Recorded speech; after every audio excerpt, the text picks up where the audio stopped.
Good evening and welcome. Welcome to tonight's program, hosted by the Commonwealth Club of Silicon Valley. My name is Kirk Hansen. I'm Executive Director of the Markkula Center for Applied Ethics at Santa Clara University and a member of the Commonwealth Club's Silicon Valley Advisory Council. At this time, we would like to welcome all of our Commonwealth Club members. If you're not yet a member of the club, you will not be permitted to depart until, no, that's not the right script. Please consider joining, as your membership helps support 75 programs held in Silicon Valley each year. You'll find more information on our materials table outside and online at commonwealthclub.org. Each month, the club offers a wide range of programs and travel opportunities. On Tuesday, December 5th, Gold Star father Khizr Khan will share his personal story of courage, patriotism, and speaking out to ensure quality for all. This program will be held at the Oshman Family JCC in Palo Alto.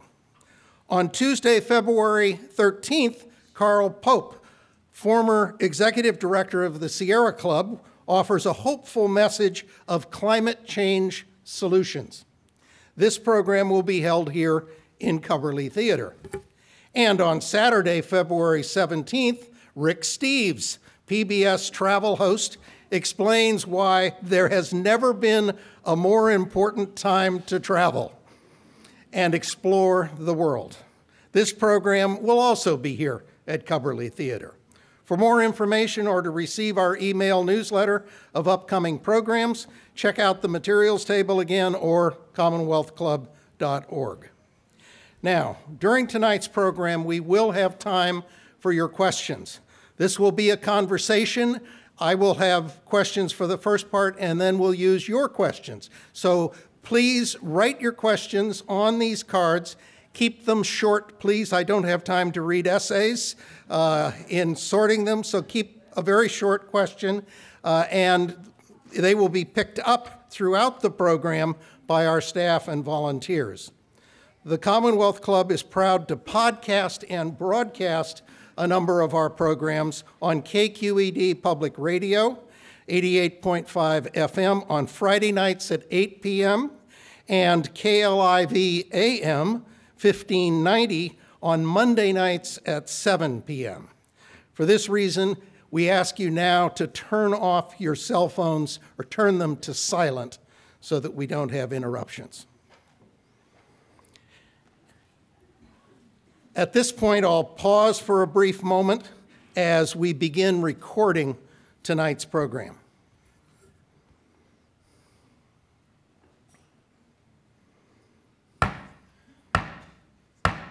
Good evening, and welcome to tonight's program hosted by the Commonwealth Club of Silicon Valley. My name is Kirk Hansen, a professor at Santa Clara University, our guest's alma mater.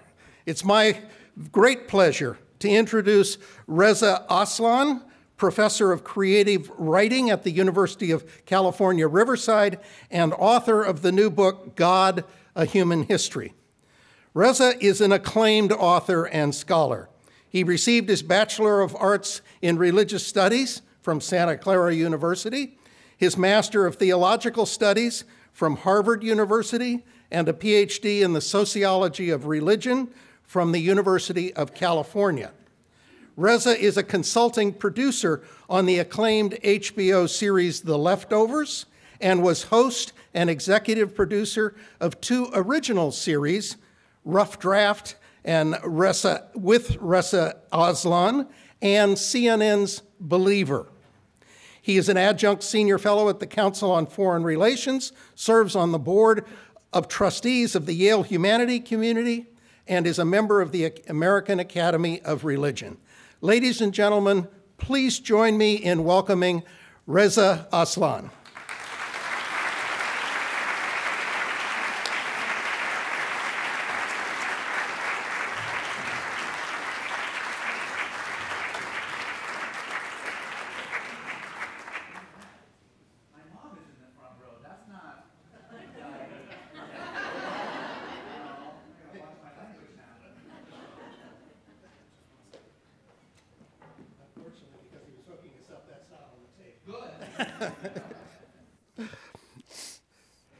Great.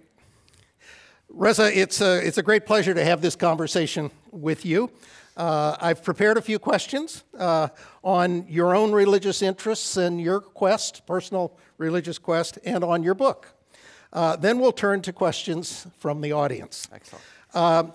You've written several thoughtful books on religion and done extensive commentary on topics related to religion. What prompted your interest in religion in the first place? How did this start? Well, I mean, I guess it has to do with my childhood. I was born in Iran. My family came to the United States in 1979 after the Iranian Revolution. And, you know, we weren't a particularly religious family. We were sort of culturally religious, the way so many people are culturally religious. Except my father. My father was a pretty zealous atheist. You know, one of the kind of atheists who always had a pocket full of Prophet Muhammad jokes that he would pull out at inappropriate times. That kind of atheist. And we, you know, I think he just kind of looked at what was going on in Iran and post-revolutionary Iran and thought it would be a good idea if we left for a while until things settled down. Obviously, things did not settle down, and we grew up here in the Bay Area. This is home for me, which is it's great to be here. And you know, at the time, this was the 1980s. This was at the height of the Iran hostage crisis. So, you know, it wasn't the best time in the world to be either Muslim or Iranian in the United States, as opposed to now when it's awesome. Great now. Great, yeah. I've actually repeated, I've said this, you know, many times, that I actually spent a good part of the 1980s pretending to be Mexican. Which, yeah, Tony, that's right. My sister I told people my name was Tony, which is not a Mexican name, but I still... And by the way, it tells you how little I understood America, because that did not help at all. Like it turns out we're not all that fond of Mexicans either in this country. So, but I think there was something about the childhood images of revolutionary Iran that really left a profound influence on my consciousness. You know, the power that religion has to transform a society for good and for bad. And that never left me. It just sort of, I always had this weird abiding interest in religion and spirituality, despite the fact that I didn't really have much of an opportunity to express those things in my childhood. As many people know, when I was 15 years old, I went to an evangelical youth camp with some friends from high school. I went to Del Mar High School in San Jose. No? Nothing? Okay, whatever. Don't pretend. There's nothing to woo about. If you're wooing Del Mar, you don't know Del Mar, is what I'm trying to say. You know, that's when I heard the gospel story for the first time. This incredible story about the God of heaven and earth coming down in the form of a child, of dying for our sins, this promise that anyone who believes in him would also never die. I never heard anything like that before in my life. It was a transformative moment for me, and I converted to this particularly evangelical brand of Christianity, and then began preaching that gospel to everyone, whether they wanted to hear it or not, frankly. And then when I went to college, I went to Santa Clara. There's a high five. Yes, that's worth a woo. You know, I had the experience that I think everybody has when they go to college. At least it's the experience you should have when you go to college, when you suddenly realize that everything you know is wrong, right? And I had all these troublemaking Jesuits who started teaching me about religious history and about scriptural analysis and all these things. And suddenly, you know, I kind of had a completely different idea, a completely different view of the difference between religion and faith, and how to understand, the religions of the world, and it was at that moment that I just decided, okay, I'm going to do this for the rest of my life now. Now, you've gone through a pilgrimage, we can call it, in religious terms, from Islam to Christianity, evangelical Christianity, back to Islam. Yeah. And as you describe in this book, more of a pantheistic perspective at this point. Were there triggers that led you at those various stages to make those transitions? You said you, for the first time, basically heard the Christian story in that. Yeah, I think, so what I learned most at university, sort of the academic study of religion, is that you learn, I think, two fundamental things. First and foremost, that religion and faith are not the same thing. Mm-hmm. And I think that may sound obvious, but it's not. I think for a lot of people, their faith is in their religion. Mm-hmm. You hear it all the time. I believe in Islam. I believe in Christianity. These are not things to believe in. These are things that point you to the thing to believe in. Mm-hmm. And I think that once you understand that, once you recognize that faith, which is mysterious, it's ineffable, it's individualistic, it is fundamentally an emotion. That's what faith is. That's how you should think about it. You should understand faith the way you would understand any other emotion. It's about who you are and how you understand yourself, and how you carry yourself in the world, how you build your relationships with other people. It's very difficult to express. Religion is how you express it. Religion is a language made up of primarily symbols and metaphors that allow a person of faith to express what is fundamentally an inexpressible experience. And so what I think I discovered the more I was studying the religions of the world is that the principal metaphors of Christianity, the principal symbols and metaphors of Christianity weren't functioning for me anymore. Mm-hmm. That I was looking for different symbols, different metaphors. And it was those troublemaking Jesuits who suggested that maybe I should look into the symbols and metaphors of Islam, right? The religion of my forefathers. And I didn't know anything about Islam at all. And they gave me some books to read, and I started reading it, and I thought, this makes more sense to me. And so I often say that I had an emotional conversion to Christianity and then an intellectual conversion to Islam. But specifically within Islam, as you rightly say, it was the Sufi tradition that really attracted me to it. And part of that is precisely because of the pantheistic conception of God that Sufism, like most mystical religions in the world, preach. We'll come back to your pantheistic metaphors and beliefs. Let's talk about why this book. This is at least your fourth major book, No God But God, which was on Islam, Beyond Fundamentalism, on fundamentalism in all of its forms, all religions, and Zealot on Jesus of Nazareth. Why this book that's a history that kind of addresses religious instinct in itself? Well, in some ways, this book it's kind of like the culmination of the other books. The books that you mentioned are all books about religion. Mm-hmm. They're books about religious history, about religious figures, religious movements, the interplay of religion and politics and religion and violence. This is the first book that's about faith, about what faith is, where does it come from, how does it arise, how does it function, how does it express itself.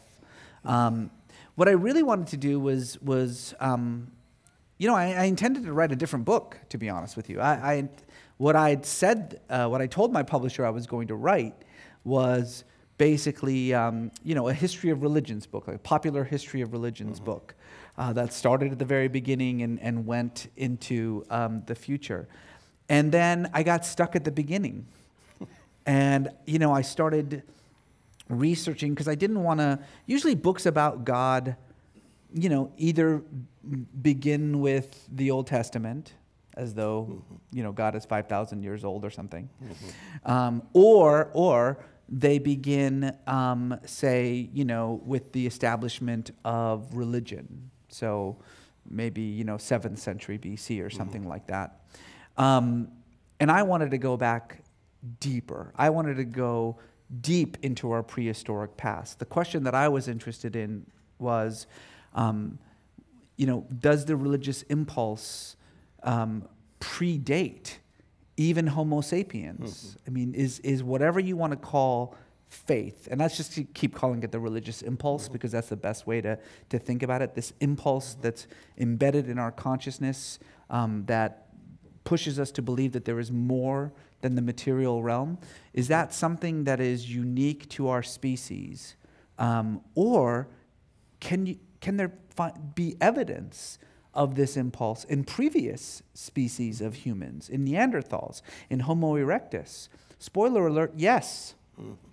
And once I sort of started discovering that, before there was any such thing as God, before the idea of God ever occurred to us, that changed the trajectory of the book. And it became less a history, just a flat history of God, and more a history of this one particular way of thinking about God that has been there from the very beginning and that exists in every religious tradition, and that in many ways is innate and inherent to the very way that our brains work. One of the things you emphasize about the earliest religious instincts of human beings or their predecessors is the belief in the separation of body and soul. That's right. How did that occur, and why is that important to a history of religious instincts? So the term for this is substance dualism, right? The belief that the body and mind, and you can replace the word mind with soul if you want. You can call it consciousness if you want. You can call it psyche if you want to. You can call it Buddha nature if you want. You can, you can call it Brahma. There's 1,000 words for it, but it all means the same thing. It means that immaterial part of us. The idea that the body and mind, substance dualism, are separate and distinct. That's it. That's the core right there. That's the foundation of belief. Why? We literally have no idea. We have absolutely no idea at all. Here's what we know.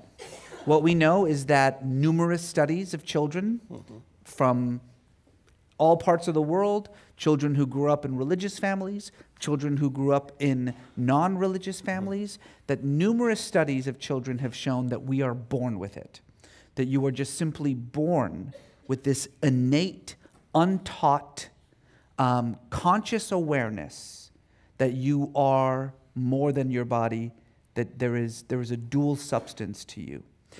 We also know that this is a belief that existed not just in the earliest time of Homo sapiens, but that it existed among the Neanderthals, so before our species existed. And although in this case there's a little bit more of a debate than there is, there's no debate about this in Neanderthals. There's a little bit of a debate about whether you can say with confidence that you see the same thing in Homo erectus. And the reason for that is the primary way in which we make this judgment is by analyzing grave sites. Understand something very important here. The very fact that our ancient ancestors buried their dead, that in and of itself is a religious exercise. Because if you bury, there's no reason to bury the dead. There is no reason to do so.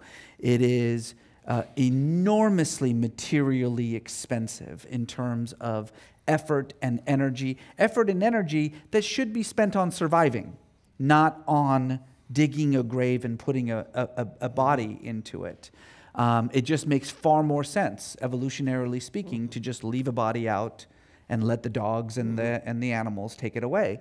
But not only did we bury the dead, we buried the dead in deliberately and unambiguously ritual fashion.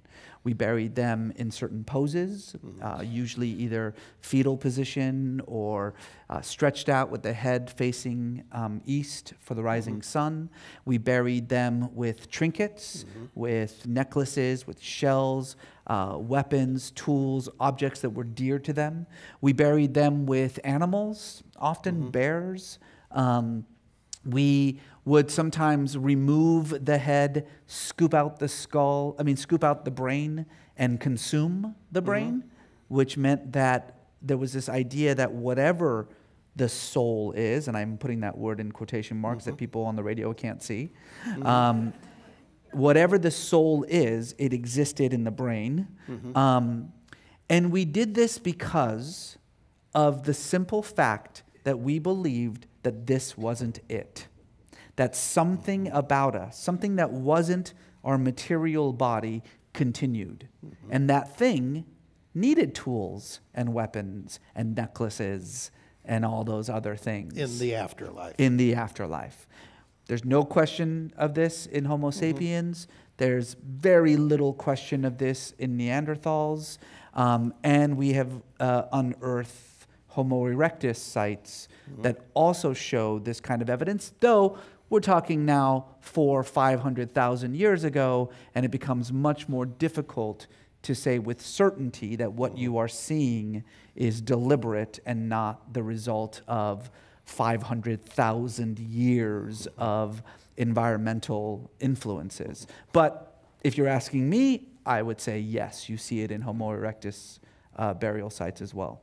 One of the main themes you try to develop throughout the book is that these metaphors for God that are created in the individual religions, by each religion, all are designed to meet human needs. That's right. What does that mean, and how does that process work? Do we that you think these are reflections of both the celebratory and the less happy parts of it sort of goes back to what we just said a few minutes ago, how we ended that last conversation, which is that if it is true that however you want to refer to the religious impulse, if it is true that it predates us as a species, then that means it is an inextricable part of our evolution as a species. It's not a thing that we learned, right? It's not something that we picked up. It's not an influence of culture. It is something that exists in the brain. Now, that in and of itself is not a particularly striking statement, that the religious experience is a experience that takes place in your brain. Everything takes place in your brain. Every experience is an experience that takes place in your brain. I think oftentimes when I talk about the neuromechanics of the religious experience, the fact that whatever you call that experience, it is ultimately the result of electrochemical reactions in your brain. Oftentimes, particularly from the kind of neo-atheist critics of religion, their response is, oh, well, then that settles it. It's not a real thing, right? Well, I mean, if we know the neural mechanics through which religious faith arises, well, then a religious faith is not a real thing, therefore. Okay, we know the neural mechanics through which love arises. Does that mean love is not a real emotion? Does that mean that it's delegitimized in some way? Does that devalue the object of your love? Of course not. It shouldn't come as any kind of revolutionary statement to say that faith exists in your brain. Everything exists in your brain. Everything. This conversation is just electrochemical reactions in my brain. But it's enjoyable to talk to you. It is, yeah. It's good electrochemical reactions. But here is the consequence of what I just said, which is that faith is a cognitive impulse, right? That it's embedded in the processes of our our frontal lobe. And so as a result of that, when we, even deep in our evolutionary past, try to express that faith in some external way, we have no choice but to use ourselves as the mirror, the lens through which we do so. And the most obvious way that we see this coming out is in the way that we implant our own emotions, our own personalities, our own virtues and vices, our own motivations, our own strengths and weaknesses upon God. And in fact, what's truly fascinating to me is that whether we are aware of it or not, and whether we even believe in God or not, this is an impulse that exists in atheists as well as believers. What the vast majority of us think about when we think about God is basically a divine version of ourselves.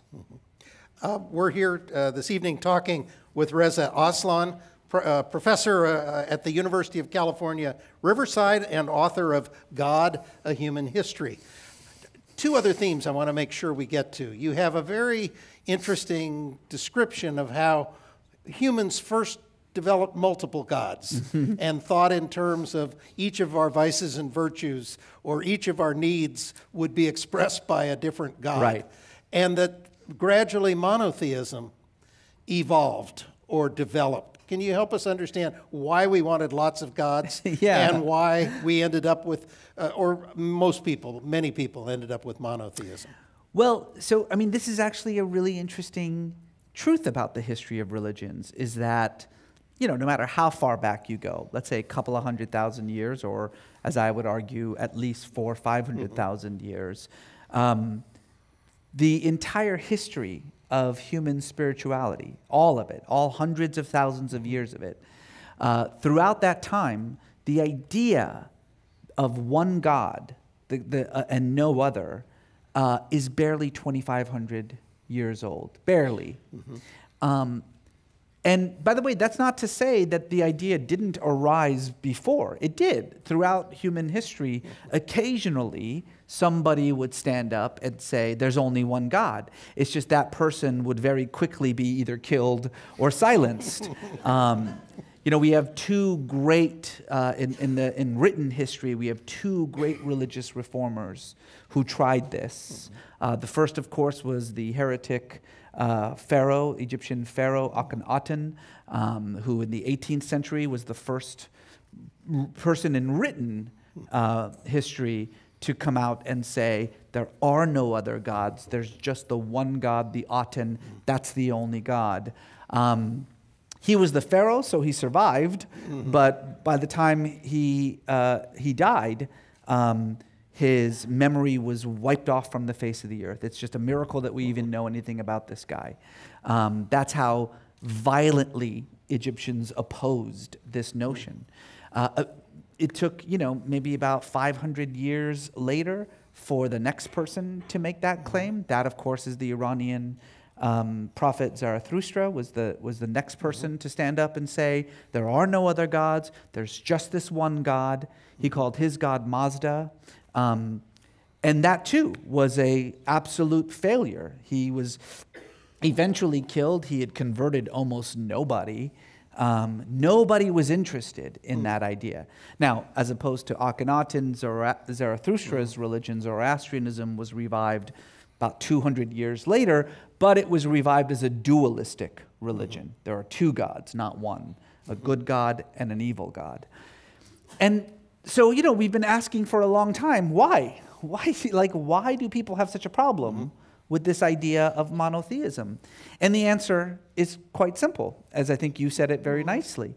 I think human beings are perfectly comfortable recognizing the existence of conflicting and contradictory attributes and emotions within themselves. They can't imagine that within their God. And so for the ancient mind especially, it just makes way more sense for there to be a God for each one of those attributes. A God of love and a God of war, a God of darkness and a God of light, a fatherly God and a motherly God. When someone says, no, all of that stuff exists in one God, the answer is why? Why would it? So why do more of us today believe in a monotheistic God? Well, I think partly it has to do with how monotheism finally stuck. And it finally stuck, not for the reasons that we think. It finally stuck around 586 BC, and it stuck specifically as the result of an existential crisis that was being faced by the Israelites in Babylonian captivity. Let me tell this story because it's an important one. So it's important to begin with two fundamental facts. Abraham was not a monotheist. Neither was Moses. These two were not monotheists. At best, they practiced something called monolatry. Monolatry is a very common religious expression throughout the history of religions. Monolatry basically says that there is one high God, one God who is the best of all gods, the highest of all gods, and the God that I worship. But of course, there are other gods. It's just mine's the best and the highest. And I won't worship anyone else's. I will only worship mine. Monolatry is the foundation of the early Hebrew scriptures. When you read the Shema, when you read the Jewish profession of faith, right? In this concept of that thou shalt have no other gods before me, that's a literal statement. That literally means of all the other gods that obviously exist, you will have none of them before me. That's what Abraham believed. And even more interestingly, Abraham and Moses worshipped completely different gods. Abraham's God is called El in the Bible. We know everything about El. El is a very famous Canaanite god, and that makes sense since Abraham lived his entire life in Canaan. Of course, his God was a Canaanite god. Moses' God is a brand new God that no one had really ever heard of before until the Moses story, and that God is named Yahweh. And Yahweh, as far as we know, he's a Midianite God, basically an Egyptian God, which again makes sense because guess what Moses was? An Egyptian. The story of monotheism, what we now today know as monotheism, is the story of the slow merging of Abraham's God El and Moses' God Yahweh into a God that the Bible calls Yahweh El. This all makes sense when you read it in Hebrew. The problem is that most of us read it in English, and in English, they're just called God. But they have completely different names, different backgrounds, different histories. They are different gods. But that's not even when Yahweh and El merge, the Israelites still don't believe that they're the only gods. And in fact, we know for a fact that the first temple in Jerusalem housed not just Yahweh El, but it housed other gods. It housed Baal, another Canaanite god.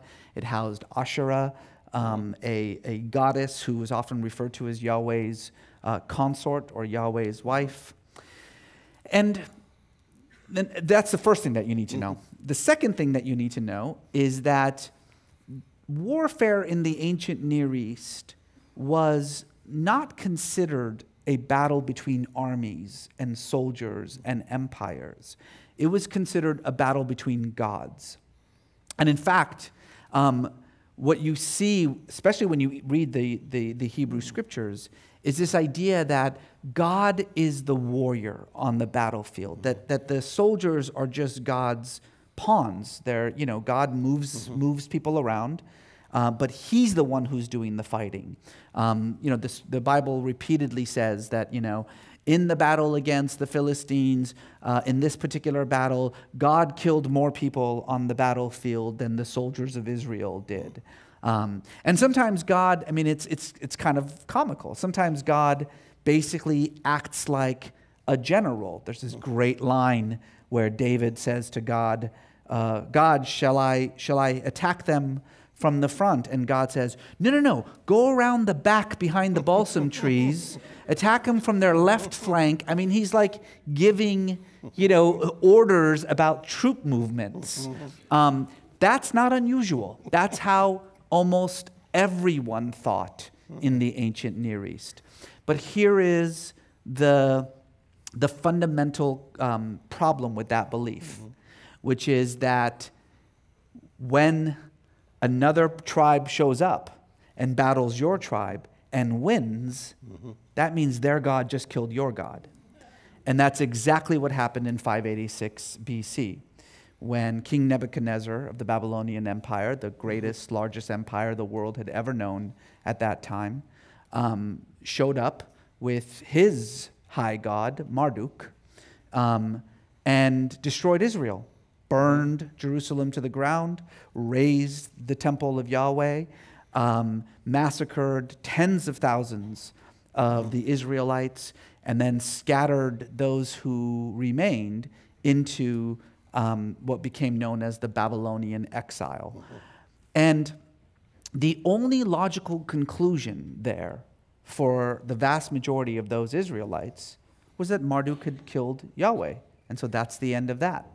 And indeed, we know that that was the primary view. Most of those Jews in exiles took Babylonian names.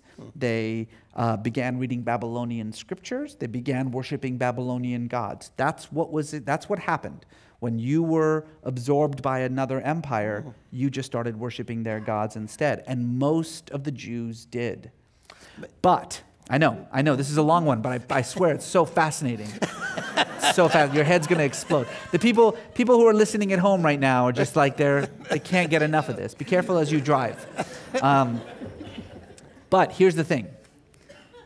Among those Jews in exile was this one small group, and they had a completely different idea, a profound idea, a new idea that had never, ever been voiced before. And that idea was, maybe Marduk didn't kill Yahweh. Maybe there is no Marduk. Maybe this is all Yahweh's punishment for us believing in Marduk in the first place. And it was that existential crisis, that moment, where you basically had two choices. Either your God and your very identity as a people no longer exists, or a hitherto unworkable idea, which is, no, there's just one God. And yes, he has all human attributes. And yes, he's good and evil. Yes, he's dark and light. He's father and mother. He's all of those things. It was only in that moment when the alternative was so awful that it was unthinkable that it finally stuck. And that is where monotheism starts. Great. I told you it was interesting. And I want to... The other major theme I want you to talk about briefly is this drive for the God-man, or a human and God combination, whether it's Caesar being declared a god, or whether it's other ancient religions, or Christianity with Jesus as God-man. Why you argue that that's a tendency in the religious instinct, and why is that? Well, in the same way that monotheism is kept at bay because of this humanizing impulse, the concepts of incarnation, the idea of a God-man, are blossom because of this impulse. Because again, if we are cognitively prone to thinking of God in human terms, then the entire history of religion can be seen as one long, ever-evolving, cohesive attempt to increasingly humanize that God until God just becomes human. And the idea of human beings who are divine, that, you're absolutely right. That goes back, as far as we can tell. I mean, that's basically, again, we have to rely on written history, unfortunately, and there was no writing until the Sumerians invented it. But basically the first person that we know of who claimed to be divine is Sargon of Akkad. Akkad is the Akkadian Empire. Sargon was a Mesopotamian, the first sort of great emperor who united a bunch of different city-states and then declared himself emperor and then began to take on divine status. But that became pretty normal after that. Pretty much at that point, every king was like, also I'm God. Because it makes sense, right? I mean, and the Egyptians really perfected it. The Egyptians had this wonderful idea about the pharaoh as divine. It's a little bit more complicated than that. For those of you who don't send me emails, I know that the pharaoh himself wasn't actually divine. The office of the pharaoh was divine. And so whoever took that office became divine. But you weren't divine before you sat in that chair. And then after you died, you would shed your body and you would become fully divine. But still, there's that idea again, right? That a person is a god. Certainly the Romans. Yeah. Is this part of what you describe as we human beings need a personal God that we can somehow relate to, and a God-man is That's even right. a closer person we can relate to? Why do we feel the need, not for your pantheistic God, which is more mystical or more abstract, but a person that we can say, I have a personal relationship with Jesus? Or That's right. Well, because we are relational beings. And so if you want to know a God, what better way to know that God than to make that God look and act and feel and think just like you do, right? And what better expression of that than an actual person, an actual human being, which is why, again, this is such a common phenomenon throughout human history. Now, I do want to say one thing, though. There is something unique about the incarnation of Jesus that's different than all of these, the pharaohs and the emperors and all of that stuff. The idea of Jesus as God is different. And the reason it's different is not because Jesus wasn't a king or a pharaoh or an emperor. The reason it's different is that in every one of those cases that I just referenced, the divine human was understood to be a sort of the human version of one of the gods, right?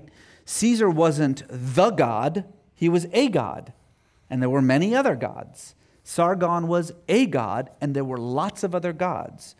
What makes Jesus and the idea of him as God so different is that he was the human incarnation of the only God in the world, right? There's just one God, and that God spent 30 years as a human being.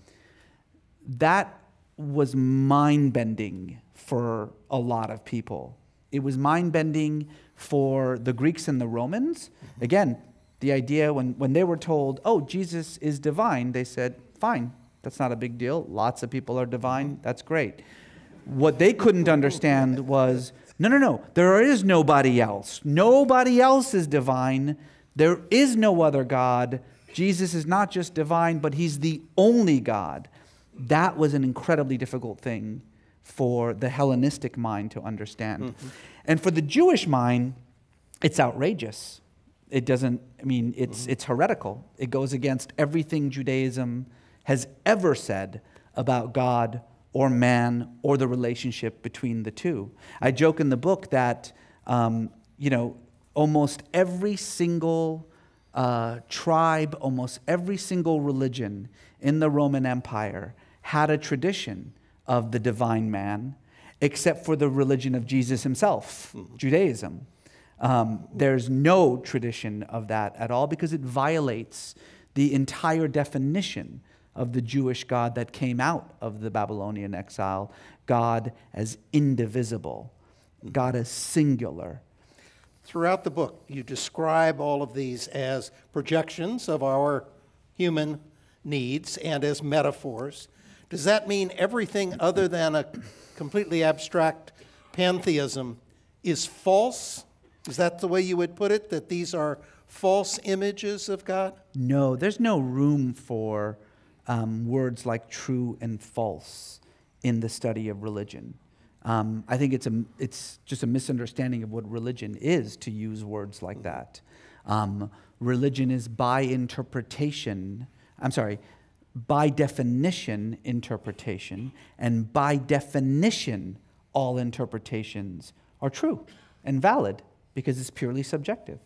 So no, there's no such thing as true and false in religion. Mm-hmm. There's better and worse.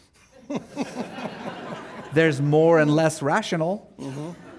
But there's no such thing as true and false. So faith is completely individualistic. Completely individualistic, completely experiential, 100% subjective. All right. And when you reach your pantheism as your final stage, although you describe yourself in part as a Shia Muslim, pardon me? Sufi Muslim, yeah, I not mean. Shia. Yes, Sufi Muslim, more mystical, and a follower of Jesus, you've said. Absolutely. At different points, and a pantheist. Can you help us reconcile all of those things? Yeah, they actually are all very much the same thing. Pantheism it's a new word, but it's an ancient idea. It's a Greek word that means God is all, and all is God. But as an idea, it exists in every religious tradition in the world, in Christianity, in Judaism, Hinduism, Buddhism, Taoism. Name the religion, it has a pantheistic core and a pantheistic tradition in it. And by the way, pantheism exists outside of religion as well. It is in many ways primarily a philosophical idea. The very notion of monism, right? The unity of being. That's a pantheistic idea within philosophy. And it actually exists in science. It's not necessarily a philosophical or religious idea. The foundation of science, the foundation of the laws of physics, rest upon the idea of the preservation of energy and matter. That's just a fancy way of saying that everything that exists today has always existed and will always exist as long as the universe exists. That's pantheism. The idea that all is one and one is all is foundational to our understanding of the universe and all that exists. A pantheist simply says, that thing that you call one, I call God. We're here this evening with Reza Aslan, professor at the University of California at Riverside and author of the new book, God, A Human History. Before we turn to the questions from the audience, I have one more question. When Zealot, The Life and Times of Jesus of Nazareth, was published, you had a well-known exchange with a Fox News interviewer, Lauren Green, who challenged your right and credentials as a Muslim to write about Jesus. The ensuing on-air debate went viral with the headline, "The most embarrassing interview Fox News has ever done." That's saying a lot, actually. Since.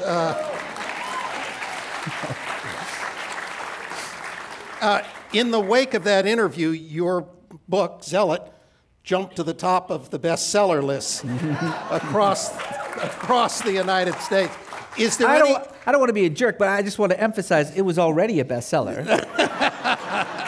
It just went from number 4 to number 1. That's all I'm just going to say. And I was going to ask, is there anything I can ask you tonight so obnoxious that it will help the sales? That's a really good idea, yeah.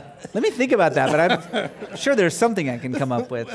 You know what's funny about that interview, which will probably be etched on my gravestone, is that I think it indicates that people, again, don't understand that religion is not just a thing that you worship.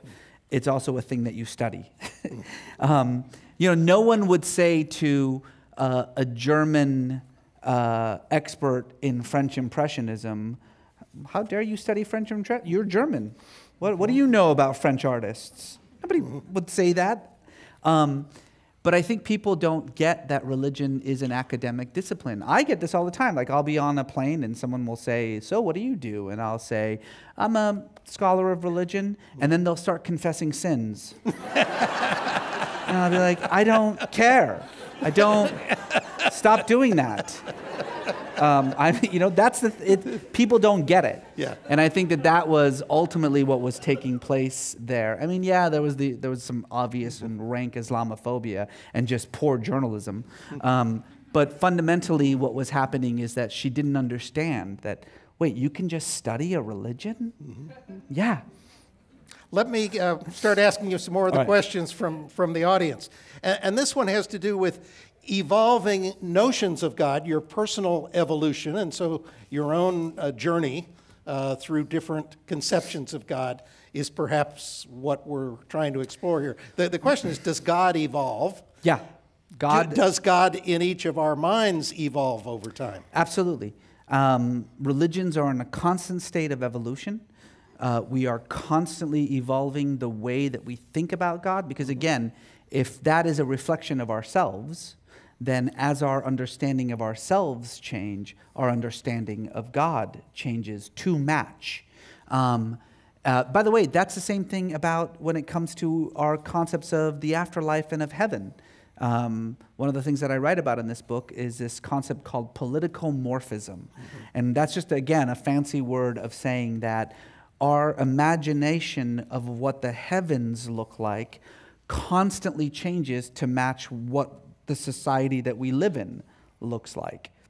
But it's just what we do. And by the way, I think it's going to continue to be affected and evolve the more we understand from science about the nature and the workings of the universe. I think some people who understand neither science nor religion just assume that eventually science will come up with a set of truths that will do away with the need for religion. That's not how it works. Not just because science and religion are asking fundamentally different questions, right? Mm-hmm. Science is interested in how, and religion is interested in why. But more importantly, because people think that religion is somehow, impervious to scientific knowledge or data, or that somehow scientific knowledge and data will negatively affect religion or prove religion false. When we discovered that the earth was not the center of the universe, as Christianity and the Bible says, that didn't make Christianity go away. It's not like the Pope, folded up and was like, never mind. Of course not. We just absorbed that information and continued. If aliens from another planet suddenly show up on this stage right now, that'd be weird. But if aliens from another planet showed up on this stage and said, take me to your leader, first we would say no. We would say, no, that's not. Just take my word for it. You do not want to meet our leader. It's just better that way. It's better that way. But secondly, we would just simply absorb that information and move on. Religion is constantly changing. It's constantly taking in information and making it its own, mm-hmm. and continuing without hesitation, without interruption. Mm-hmm. There are a couple of questions about how we each choose our metaphors. Mm-hmm. And what the influences are on my metaphors, your metaphors. Is it cultural? Is it experience? You said it was your second conversion was an intellectual one. Right. It is. Primarily culture. Obviously, culture plays the greatest role in affecting the way that we understand religion. And by the way, it makes that influence even within the same religion. What a middle class, Christian who lives in the Silicon Valley thinks Christianity is vastly different than what a coffee picker on the hills of Nicaragua mm-hmm. thinks Christianity is. And their metaphors are quite different too. For the person in Silicon Valley, Jesus is some blonde, blue-eyed, middle-class business owner who hates taxes. And for that coffee picker in Nicaragua, Jesus is a warrior, a liberator who fights, who takes up arms against the oppressor on behalf of the poor and the marginalized. Those are two radically different metaphors. Yes, culture is the first thing, but certainly experience. Obviously, as we move around and as we take on more and more information, our metaphors are going to change to match. And maybe if our education at Santa Clara with the Jesuits That's works, right. Yeah. it'll set you on. Exactly. Steer clear of the Jesuits. I didn't write this question. I'm a professor of ethics. But how are these conceptualizations of God related to ethical norms and concepts of morality? Yeah, so this is a question that I get, I think, a lot, especially when I start talking about concepts of a dehumanized God. I think a lot of people have a lot of difficulty with that for a whole host of reasons, all of which we've already talked about, but one of which I think is because we implant our own human morality upon God and pretend it's God's morality when it's really our morality, which is why we have these radically different interpretations of God's morality, right? You can have someone say that God loves gay people and someone who says, no, God hates gay people. Well, neither of those things are true. That's just you. That's you and your loves and hates. And I think so. By divinizing those moral things, we do that primarily to take moral obligation out of our own hands. That's why we do that. That's why we have the devil and God. We want to think that morality is a cosmic thing, right? Not a human thing. Because if it's cosmic, then it's out of my hands a little bit, right? I mean, I'm not fully responsible for these things. And even more, I don't mean to preach here, but this is something that drives me kind of crazy. Just the very concept of heaven and hell. This idea that how we conduct ourselves in this world is predicated on the hope for some future reward or the fear of some future punishment. Heaven and hell as a religious idea were invented by Zarathustra, actually, around 1100 BC. They did not exist before 1100 BC. So forget about the fact that this is just a human construct anyway. The idea that we are the equivalent of a child who deserves a lollipop because he sat through a haircut without crying, that's what heaven and hell is. That's what that is. That I'm going to do good things because then I'll get a lollipop when this is all over. That's not what life is about. That's not why you do good things. Morality is a human construct, not a cosmic idea. Elaborate on that. So why do we act with moral standards? We act with moral standards because that is what we are supposed to do. You are a good person. You are good to your fellow human beings and to the world around you, not for religious reasons, but because this is how we are to be. Now, in my case, as a pantheist, because I think that God is all people and God is all things, for me, it is a religious obligation. If I see... For the non-religious person, where does that standard come from? Right. Oh, I've taken your ethics class, man. Don't start with me on this, okay? We can talk about social contract theory all day if you want to. We can bring up John Stuart Mill and talk about utilitarianism until everybody falls asleep. Look, over and beyond ideas of ethics, the contract that we engage in as human beings in societies, over and beyond all of that, morality is a human choice. What you do in this world to your fellow human beings and how you treat them has nothing to do with the expectation that you're going to get some reward when this is all over. You are not a child, okay? That's not how this works. So do yourself a favor and excise the idea of heaven and hell out of your mind altogether. You'll be much happier for it. Let me get in a couple more questions quickly. There's a suggestion here that either the 99 names of God in Islam or the three persons in God in Christianity, the Trinity, are reflections of not monotheism, but perhaps echoes of a multi-God system. That's Is right. that right? That is correct, actually. Very smart question.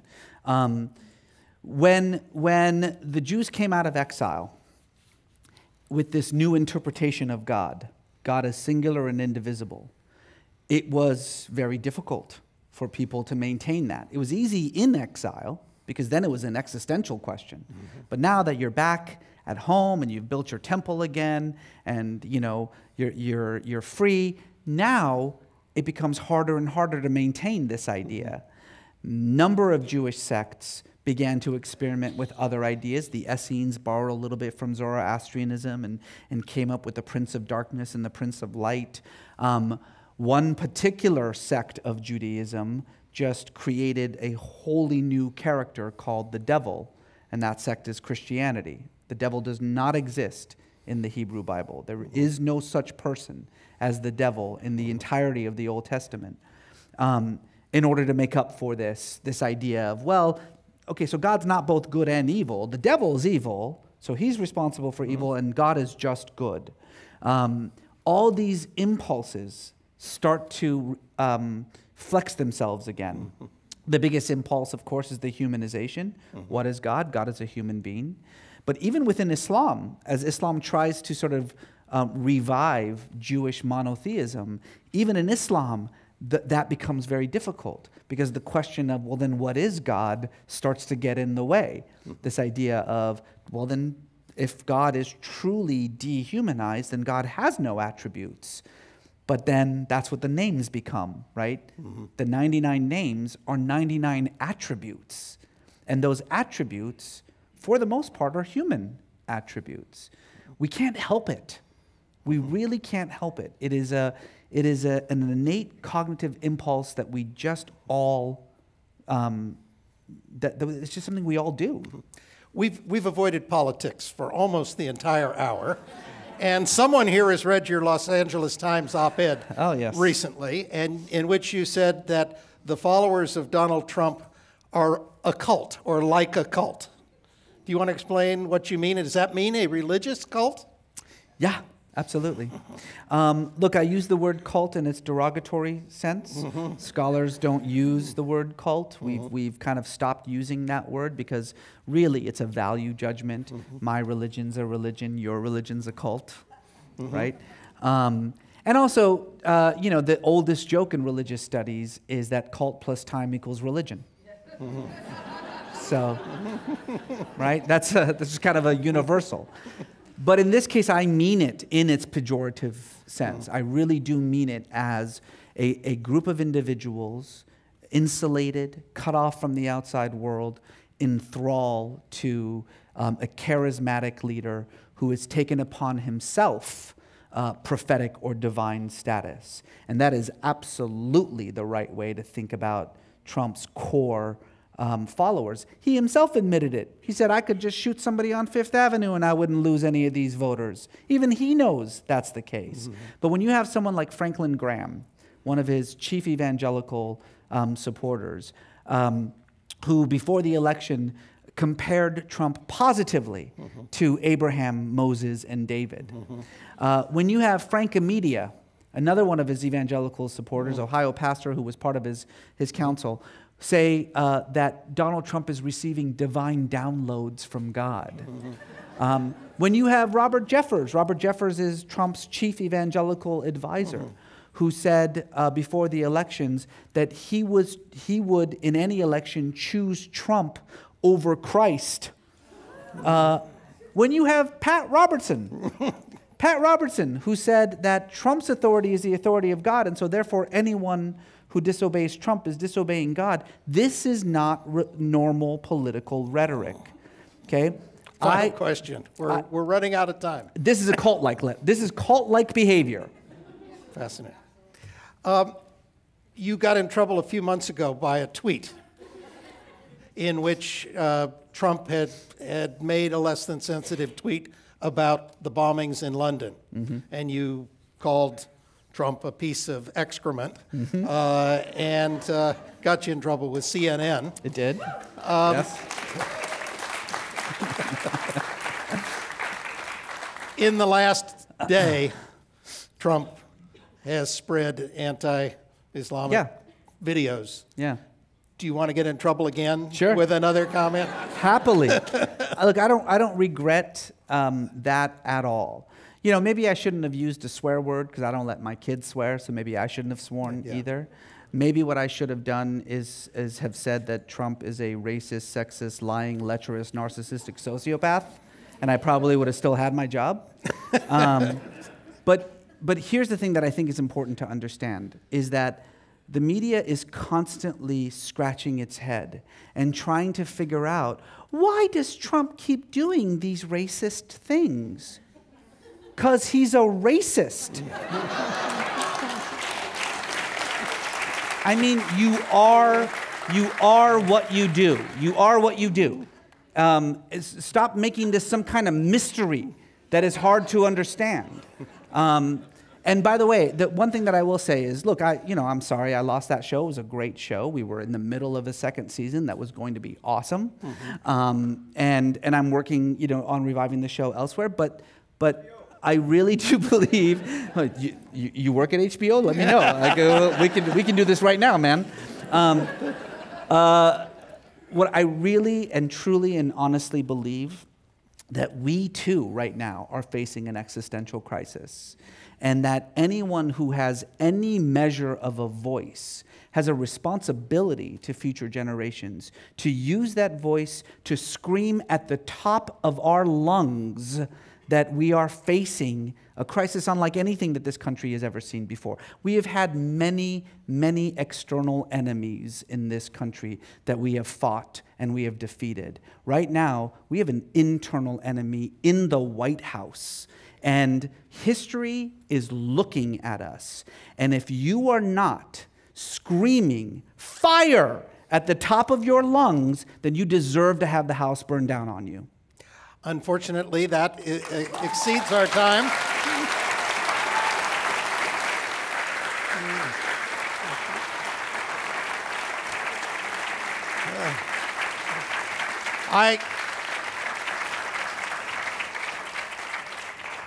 I hope you enjoyed this evening's program, brought to you by the Commonwealth Club Silicon Valley. We would like to thank Reza Aslan, author of God, A Human History, our audience here in Palo Alto, and those of you joining us on the radio and the web. And now this meeting of the Commonwealth Club, celebrating over 114 years of enlightened discussion, is adjourned.